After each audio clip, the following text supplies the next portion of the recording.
สวัสดีครับพ่อแม่พี่น้องท่านผู้มีเกียรติที่เคารพรักทุกท่านมากินข้าวนำกันครับวันนี้ป่นปลาแห้งส้มผักเสียนลวกผักปิ้งลิ้น ครับแซ่บๆนำกันเป็นกำลังใจให้ผู้เฒ่ากดติดตามกดไลค์กดแชร์ให้แหน่เด้ออย่าถิ่มอย่าปาข่อยเด้เดี๋ยวสิไล่ล่าถิ่มพุ่งพันเสือกเก่า นะครับแซ่บๆนำกันอยู่ดีมีแห้งเบิดหนีเบิดสินสุขุทุกคนลวกผักตำลิ้นเก็บอยู่ข้างบ้านแน่ผักปังก็อยู่ข้างบ้านนี่ล่ะ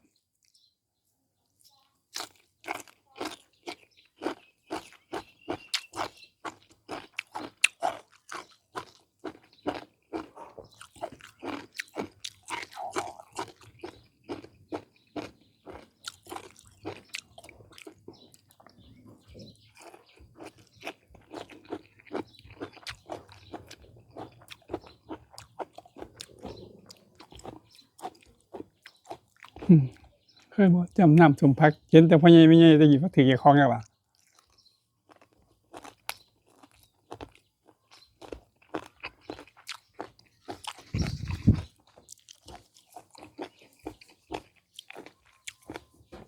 จังได๋ยังจำน้ำส้มผักปฏิบัติโอ้ยม่วนคอดีเนาะ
เขาเนี่ย มันแต่เป็นน้อยๆถือตีข้อมือเลยเขาเนี่ยคือ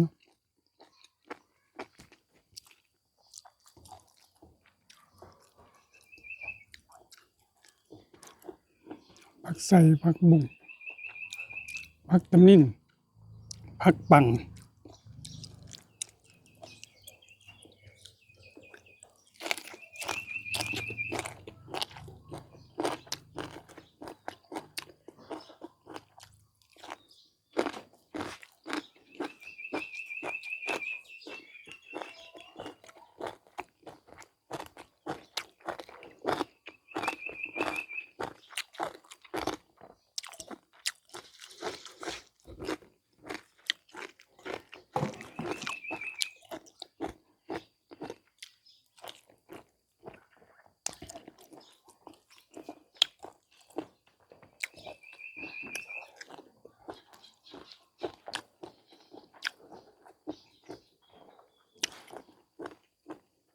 นั่น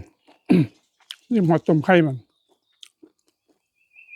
กระเทียมอีก